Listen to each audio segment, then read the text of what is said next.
ஆர்வலர்கள் அனைவரையும் pass cricket media சார்பாக வருக வருக என அன்போடு வரவேற்கிறேன். ஐபிஎல் போட்டிகள் கோலாகலமாக நடந்து வருகிறது, நாம் அறிந்ததே. இன்றைய போட்டி 54வது போட்டி எல்எஸ்ஜிக்கும் கேகேஆருக்கும் இடையில் நடக்கிறது. டேபிள் டாப்பில் இருக்க 2 அணிகளுக்கு இடையிலான போட்டி. 2ஆம் இடத்துல கேகேஆரும் 3ஆம் இடத்துல எல்எஸ்ஜியும் இருக்காங்க. இந்த போட்டி பரபரப்புக்கும் விறுவிறுப்புக்கும் பஞ்சமில்லாமல் இருக்கும்.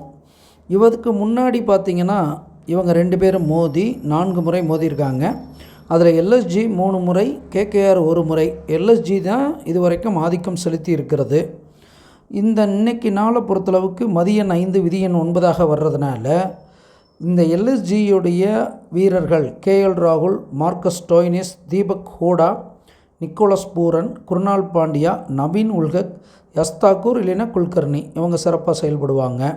கேகேஆரை பொறுத்தளவுக்கு Phil Salt, Sunil Narine, Suresh Iyer, Venkatesh Iyer, Mitchell Starc, Harshit Rana, Varun Chakravarthy இவங்கெல்லாம் சிறப்பான பங்களிப்பை பேட்டிங், பவுலிங், ஃபீல்டிங் மூலமாக நிச்சயம் அந்த அணிக்கு கொடுப்பாங்க. இந்த போட்டியில் கேகேஆர் வெற்றி பெறுவதற்கு கடுமையாக முனைப்பு காட்டுவாங்க. இருந்தாலும் எல்எஸ்ஜியுடைய சொந்த மைதானத்தில் நடக்கிறதுனால எல்எஸ்ஜி வெற்றி பெறுமான்னு கேள்வி வந்தது. எல்எஸ்ஜியுடைய உதயத்திலே சேய் இருக்கிறது, வீறு கொண்டு விளையாடுவாங்க. எல்எஸ்ஜியுடைய அதிபதி 10வது வீட்டில் மால் நட்பு பலத்தில் இருக்கிறது, அதுக்கு சிறப்பு.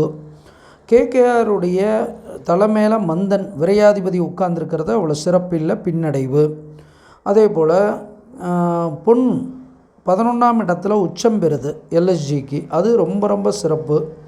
ஏன்னா கேகேஆருடைய அதிபதியே போய் எல்எஸ்ஜியுடைய லாபஸ்தானத்தில் இருக்கிறது, எல்எஸ்ஜிக்கு வெற்றி வாய்ப்பு பிரகாசம். அதே போல் இவங்களுடைய லாபாதிபதி அவங்களுடைய ஸ்தானத்தில் போய் உட்கார்ந்துருக்கிறது, அந்த அணிக்கு பிரகாசம். இருந்தாலும் மந்தன் தலைமையில் உட்கார்ந்துருக்கிறது சிறப்பில்லை. எல்எஸ்ஜிக்கு நீச்ச கதிர் நோக்கி வருவது சிறப்பில்லை விரையாதிபதி. அப்போ இந்த போட்டி கண்டிப்பாக த்ரில்லர் மேட்சாக தான் இருக்க போகிறது. ஏன்னா ஃபைனல் மேட்ச் மாதிரி கண்டிப்பாக இருக்கும். இதில் ஒரு கூடுதலான எட்ஜு எல்எஸ்ஜிக்கு இருக்கிறது அப்படிங்கிறத சொல்லிக்கிட்டு இன்றைய போட்டியில் எல்எஸ்ஜி வெற்றி பெறும் அப்படின்னு சொல்லலாம். அனுமானிப்பது நாம், தீர்மானிப்பவன் இறைவன். நன்றி, வணக்கம்.